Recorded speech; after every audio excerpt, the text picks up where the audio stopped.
Hi friends, welcome back to my channel. ఈ రోజైతే మంచి టిప్స్తో అయితే మీ ముందుకు వచ్చేసానండి.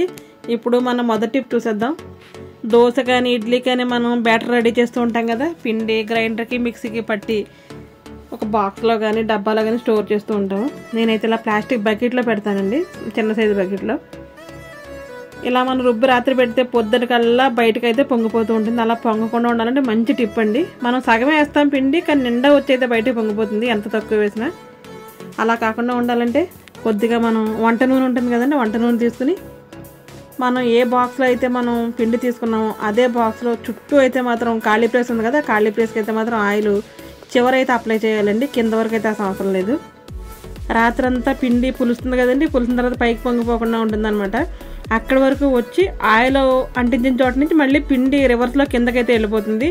ఎందుకంటే ఆయిల్ కొద్దిగా గ్రీజీగా ఉంటుంది కాబట్టి పైకి రానివ్వదు అనమాట. వచ్చిన పిండిని మళ్ళీ లోపలికి నెట్టేస్తూ ఉంటుందండి. ఈ టిప్ పాటించిన తర్వాత నాకు చాలా హాయిగా అనిపిస్తుందండి. అంతకుముందు అయితే ఎంత తక్కువ పిండి ఎంత పెద్ద బాక్స్లో పెట్టినా సరే పొద్దుటికల్లా పిండి అంతా బయటకు వచ్చేసేది. అలా వస్తుంది కదా అని బాక్స్ కింద ఒక ప్లేట్ పెట్టి ప్లేట్లో బాక్స్ పెట్టేదాన్ని, అయినా సరే అలానే వచ్చేసేది. ఈ టిప్ కనుక మీరు ఇలా పాటించి ఆయిల్ అప్లై చేసి మనం మూత పెట్టేసి ఉంచి పొద్దున్న తీసి చూస్తే ఎక్కడి వరకు వచ్చి ఆగిపోయింది చూడండి. కరెక్ట్గా నేను ఆయిల్ ఎంతవరకు అప్లై చేశాను అంతవరకు వచ్చి ఆగిపోయింది అనమాట. చాలా బాగా అనిపించింది. ఈ టిప్ ఆడవాళ్ళందరికీ బాగా ఉపయోగపడుతుంది. మీకు నచ్చితే మాత్రం తప్పకుండా లైక్ అయితే చేయండి. చూసారా ఎంతవరకు వచ్చి అయితే ఆగిపోయింది కదా, బాగా పొంగింది కూడా పిండి అంతా. మనం గరిటతో కలిపితే అలా కిందకైతే వెళ్ళిపోతూ ఉంటుందండి. అలాగే ఇదైతే మరొక టిప్పు. కుక్కర్ విజిల్ వేసినప్పుడు విజిల్లోంచి మనకి పప్పు అది కానీ రైస్ కానీ వాటర్ బయటకు వచ్చేస్తూ ఉంటుంది కదా, అలా రాకుండా ఉండాలంటే కొద్దిగా వంట నూనె తీసుకుని ఇలా నాబ్స్ ఉంటాయి కదండి లోపల, దీని చుట్టూ కొద్దిగా అప్లై చేసి ఆయిల్ అనేది ఏంటంటే బయటకైతే వెళ్ళకుండా లోపలికైతే తీసేస్తుంది అంతా. చుట్టూ కూడా మనం కుక్కర్ మూత ఉంటుంది కదా, మూతకు చుట్టూ కూడా ఇలా రౌండ్గా అయితే అప్లై చేసుకోవాలి. ఇలా ఒకసారి చేసి చూడండి, పప్పులోంచి వాటర్ అయితే అస్సలు బయటకు రాదు, రైస్లోంచి కూడా వాటర్ అయితే అస్సలు బయటకు రాదు. ఈ టిప్ కూడా నేను చాలా రోజుల నుంచి పాటిస్తున్నానండి. నేను చెప్పే టిప్స్ అన్నీ కూడా నేను పాటించిన తర్వాత ఓకే ఇది బాగా ఉంది అనుకున్నప్పుడే మీకైతే చూపిస్తాను నేను. అలాగే మనం విజిల్ కూడా తీసేసి విజిల్ చుట్టూ కొద్దిగా అప్లై చేసి విజిల్కి హోల్ ఉంటుంది కదా, ఆ హోల్లో కూడా కొద్దిగా అలా అప్లై చేస్తే సరిపోతుంది. ఇప్పుడు మనం విజిల్ పెట్టి పప్పుకి పెట్టినా సరే అస్సలు బయటకంటే రాదండి. ఈ టిప్ తప్పకుండా మీకు యూజ్ అవుతుందని అయితే అనుకుంటున్నాను. పప్పుతో నీళ్ళు బయటకు వచ్చే సమస్యకి అయితే చెక్ పెట్టేద్దాం ఇంక మనం. ఇదైతే కొత్తది చీపురు అండి, దీన్ని కొండ చీపురు అంటారు కదా, ఆ చీపురు కట్ట. ఇలా కవర్ వస్తూ ఉంటుంది, ఈ కవర్ కట్ చేసి మనం వాడేస్తూ ఉంటాము. దాని చుట్టూ నల్లగా ఎక్కువగా డస్ట్ ఉంటుంది కదా, డస్ట్ అంటే ఆ చెట్టుకి అలా ఉంటుందండి. అదైతే తుడిసిన ప్రతిసారి రాలిపోతూ ఉంటుంది. మనం ఇంట్లో తుడిసి తుక్కు కన్నా దీని చెత్త అయితే ఎక్కువైపోతుంటుంది. చాలా విసుగ్గా ఉంటుంది కొత్త చీపురుతో. అందుకోసం మనం ఏం చేయాలంటే చాలా మంచి టిప్ అండి ఇది. మళ్ళీ ఫస్ట్ కవర్ తీసి కట్ చేసేసుకుని, కవర్లోనే చాలా దుమ్ము అయితే పడి ఉంటుంది. ఒక వారం 10 రోజులు వాడిన తర్వాత నీట్గా అయిపోతుంది. కానీ 10 రోజులు కూడా మనం అలా నీట్గా వాడాలంటే ఎలాగ చేయాలో చెప్తాను చూడండి.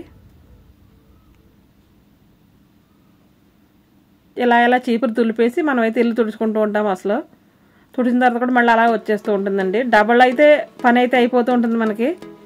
అలా డబల్ కాకుండా మనం చీపురు తెచ్చుకున్న రోజే ఇల్లంతా నీట్గా ఉండాలి, ఇటువంటిదంతా రాలకుండా ఉండాలంటే ఏం చేయాలో చెప్తాను. లాస్ట్ వరకు ఛానల్ అయితే స్కిప్ చేయకుండా చూడండి వీడియో. నా ఛానల్ ఎవరైనా ఫస్ట్ టైం చూస్తే తప్పకుండా సబ్స్క్రైబ్ అయితే చేసుకోండి. ప్రీవియస్ వీడియోస్లోకి వెళ్ళి మీకు నచ్చితే మాత్రం ఏ వీడియో నచ్చితే తప్పకుండా లైక్ అయితే చేయండి. కమెంట్ బాక్స్లో కమెంట్ కూడా పెట్టండి. మీకు ఏ వీడియో నచ్చిందో కూడా కమెంట్ బాక్స్లో కమెంట్ అయితే చేయండి. మనలో చీపురు తీసుకుంటాం కదా, ఈ చీపురు తీసుకున్న తర్వాత ఒక కూంబ్ అయితే తీసుకోవాలండి. అది ఎటువంటిదైనా పర్వాలేదు, కానీ ఇలా పెద్ద పళ్ళు ఉంటాయి కదా దానికి దవ్వడానికి, అటువంటిది తీసుకుంటే బాగుంటుంది. చక్కగా మనం ఇలా పెట్టి నీట్గా పొల్లు ఇరిగిపోకుండా అయితే తుడుచుకోవాలి. ఇరిగిపోయిన ఇలా మనం నీట్గా అయితే దువ్వేసుకోవాలండి. ఇలా దువ్వేటప్పుడు చిన్న చిన్న పొల్లు ఉన్న ఏదన్నా ఉంటాయి కదా, అవన్నీ అయితే బయటకు వచ్చేస్తాయండి. దీని నుండి డస్ట్ అంతా కూడా బయటకైతే వచ్చేస్తుంది. ఇలా ఒక్క రోజులోనే మనం నీట్గా ఇల్లంతా కూడా తుడుచుకోవచ్చు అనమాట. ఇదంతా ఒకేసారి రాలిపోతుంది. మనం ఇలా చేయకపోతే కనుక 1 వీక్ 10 డేస్ అలా అయితే మాత్రం చీపురుది రాలుతూ ఉంటుందండి.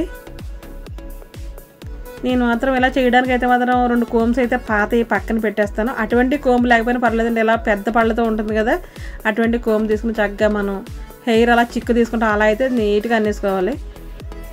ఈ టిప్ కూడా మీ అందరికీ బాగా ఉపయోగపడుతుందని అయితే అనుకుంటున్నానండి.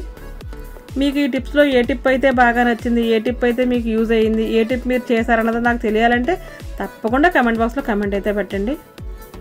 సరే మొత్తం అంతా ఎలా వస్తుంది, ఇది మొత్తం చాట్లోకి తీసుకుని బయట వేసేసిన తర్వాత మనం నీట్గా ఇల్లు అయితే తుడిచేసుకోవచ్చు. మీకు ఆల్రెడీ చీపురు చూస్తేనే తెలిసిపోతుంది కదా.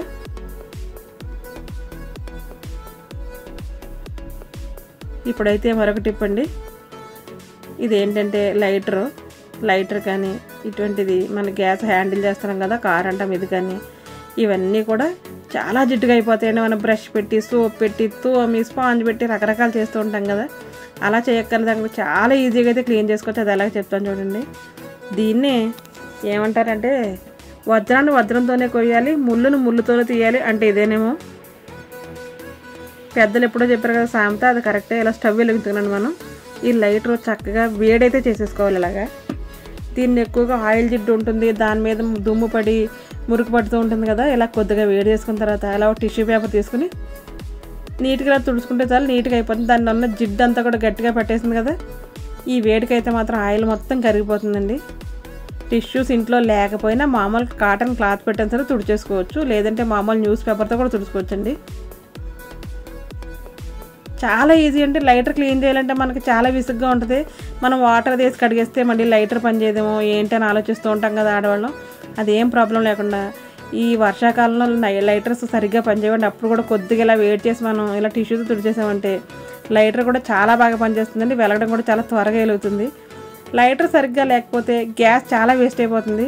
ఇంకా వెలుగుతుంది 4-5 సార్లు అయితే వెలిగిస్తాం, ఈ లోపల వెలగదు, అలా ఉంటూ ఉంటుంది.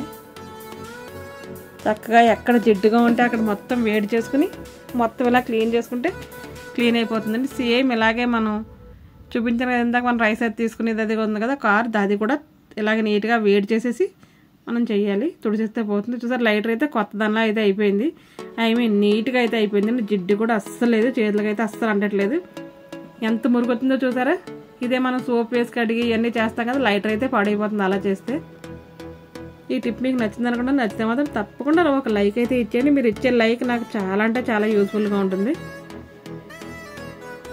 ఇలా అందరింట్లో కూడా పప్పులు ఉంటూ ఉంటాయి కదా, కందిపప్పు, పెసరపప్పు, మినప్పప్పు, శనగపప్పు రకరకాలు తెచ్చుకుంటూ ఉంటాము. అందులోని ఇదైతే ఇప్పుడు రైనీ సీజన్ స్టార్ట్ అయిపోయింది కదండి. ఈ సీజన్లో పప్పులు ఎక్కువగా పురుగు పట్టడం అది జరుగుతూ ఉంటుంది. ఇలా పురుగు పట్టకుండా ఉండాలంటే ఎక్కువగా సిటీస్లో వాళ్ళకైతే బాగా యూజ్ అవుతుందండి. ఎందుకంటే పల్లెటూరులో 1 కేజీ 2 కేజీల కన్నా 10 కేజీలు 20 కేజీలు ఎక్కువ తెచ్చుకుంటూ ఉంటాము. దానికి కూడా బాగా యూజ్ అవుతుంది. సిటీస్లో అయితే అపార్ట్మెంట్స్లో అయితే త్వరగా అయితే పుచ్చి పట్టేస్తూ ఉంటుంది కదా, వాటర్కి అది కూడా పురుగు పడుతుందండి. ఇలా మనం బిర్యానీ ఆకు తీసుకుని పప్పుల డబ్బాలన్నింటిలో కూడా ఒక్కొక్క బిర్యానీ ఆకు వేస్తే కనుక ఆ స్మెల్కి అయితే మాత్రం అస్సలు పురుగులు అయితే పట్టవండి. నేనైతే ఇలా ఒక కప్పు వేసుకుంటాను, ఎందుకంటే దాంతో నాకు కొలత సరిపోతుంది. అలా చెయ్యి అయితే తడి చెయ్యి అయితే పెట్టను పప్పుల్లో, అది కూడా తడి పెట్టకుండా ఉంటే ఎక్కువ రోజులు అయితే నిల్వ ఉంటుంది. అలా బిర్యానీ ఆకు వేసామంటే చాలా బాగా పురుగు పట్టుకుంటే ఎక్కువ రోజులు నిల్వ అయితే ఉంటుందండి. ఇదైతే షుగర్ అండి. షుగర్ మేము కొద్దిగా ఎక్కువ తెచ్చుకుంటాం. ఎప్పుడు తెచ్చుకున్నా 5 కేజీలు లేదంటే 10 కేజీలు తెస్తూ ఉంటారు మా వారు. ఇలా తెచ్చినప్పుడు ఈ రైనీ సీజన్లో తెచ్చినప్పుడు చాలా బాగుంటుందండి. ఫ్లోయిగా ఉంటుంది, పొడి పొడిలాడుతూ చాలా బాగుంటుంది. కానీ కొద్ది రోజులు గడిచేటప్పటికి తడిగా అయిపోయినట్టు అయిపోతూ ఉంటుంది కదా. తెచ్చినప్పుడు షాప్లోంచి బాగానే ఉంటుంది. తడిగా ఉన్న షుగర్ మనం ఎక్కువ వాడేస్తూ ఉంటాం. అదే స్పూన్తో కొలతేస్తాం కదా, ఎక్కువ షుగర్ అయితే వెళ్ళిపోతుందండి. చూసారు ఇలా పొడిగా ఎప్పుడు ఇలా ఉండాలంటే మనం ఏం చేయాలంటే, చాలా చిన్న టిప్ అండి, చాలా సింపుల్ టిప్ కూడా. ఈ చిట్కాలు కొంతమందికి తెలిసే ఉంటాయండి, తెలియని వాళ్ళ కోసం అయితే చెప్తున్నాను. ఇలా ఒక పేపర్ నాప్కిన్ తీసుకున్నాను, టిష్యూ పేపర్ తీసుకున్నానండి నేను. ఈ టిష్యూ పేపర్లో కొద్దిగా బియ్యం అయితే వేయాలి. బియ్యానికి తడిని పీల్చుకునే గుణం చాలా ఎక్కువైతే ఉంటుందండి. చక్కగా ఇలా బియ్యం వేసేసి ఈ బియ్యం షుగర్లో కలవకుండా ఇదైతే ఫోల్డ్ చేసుకోవాలి. ఒక పాకెట్ లాగా అయితే చుట్టేసుకోవచ్చండి.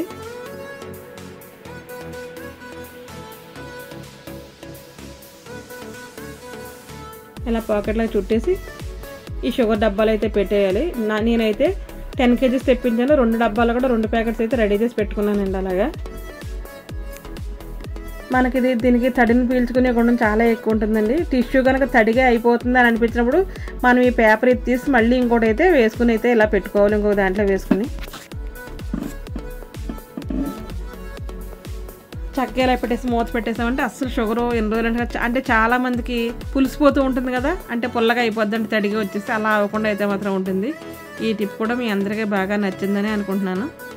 ఇప్పుడు మరొక టిప్ అండి. ఇవి బియ్యం అనమాట. మేము బియ్యం అది అంటే వడ్లు అవి పండిస్తూ ఉంటారు. అందుకు బియ్యం ఎక్కువగా సంవత్సరానికి ఒకసారి మర పట్టించుకొచ్చేస్తారండి. ఆ బియ్యంలో డబ్బాలో పోసిన తర్వాత పురుగులు పట్టకుండా ఉండాలంటే ఏం చేయాలంటే చాలా ఈజీ టిప్ అండి, ఇది అందరికీ ఉపయోగపడుతుంది. నా వీడియో కానీ నచ్చితే తప్పకుండా లైక్ చేయండి, షేర్ చేయండి, కామెంట్ చేయండి. ఈ టిప్ లాస్ట్ టిప్ అనమాట. ఒక బౌల్ పెట్టుకుని ఈ బౌల్లో కొద్దిగా లవంగాలు అలాగే 4 బిర్యానీ ఆకులు వేసి డబ్బా మూత పెట్టామంటే పురుగులు ఏమున్నా బయటకు వచ్చేస్తాయండి. అలాగే పురుగులు కూడా లోపలికి వెళ్ళడానికి, స్మెల్కి వెళ్ళడానికి అయితే అస్సలు ఇష్టపడవన్నమాట. ఒక్కసారి ఇలా ట్రై చేసి చూడండి, మీరు చాలా మంచిగా అయితే ఉపయోగపడుతుంది. బిర్యానీ ఆకు అనేది లవంగాలు ఘాటు ఫ్లేవర్కి అయితే మాత్రం అసలు పురుగులు లోపల ఉండవండి. ఎక్కువగా పెంకు పురుగులు అంటే నల్లగా ఉండే పురుగులు పడుతుంటే బయటకు అయితే వచ్చేస్తాయి, లేదంటే కొత్తగా వచ్చే పురుగులు అయితే రాకుండా ఉంటాయి. ఇదైతే మరొక టిప్ అండి. ఇలా మైసూర్ బోండా కానీ లేదంటే మనం పూర్ణంబూర్లు ఇవన్నీ వేస్తూ ఉంటాం కదా, వేసినప్పుడు బాగానే ఉంటాయి. ఇలా రెండో సైడ్కి ఉల్టా తిప్పినప్పుడు అయితే మాత్రం ఇవి మళ్ళీ ఉల్టా తిరగకుండా మళ్ళీ రివర్స్లో వెనక్కి తిరిగిపోతూ ఉంటాయి కదా. ఇలా తిరగకుండా ఉండాలన్నా మొత్తం అన్నీ ఈక్వల్గా ఫ్రై అవ్వాలంటే ఇలా మనం గరిటతో రౌండ్గా తిప్పితే మొత్తం అన్నీ ఈక్వల్గా ఫ్రై అయిపోతుంది. ఇవి మా అమ్మమ్మ కాలం నా టిప్ అనమాట. ఇదే నేను ఇప్పుడు కూడా పాటిస్తూ ఉన్నాను. మా అమ్మాయిలకు కూడా ఇలాగే చెప్పాను, వాళ్ళు కూడా ఇలాగే చేసుకుంటూ ఉంటారండి. ఈ రోజుకి ఇదేనండి వీడియో. మరొక వీడియోతో మళ్ళీ కలుద్దాం. అప్పటి వరకు ఉంటాను. Thanks for watching my channel. ఎవరన్నా ఛానల్ ఫస్ట్ టైం చూస్తే తప్పకుండా సబ్స్క్రైబ్ అయితే చేసుకోండి. ఓకే, బాయ్ అండి. Thank you. Thanks for watching my channel.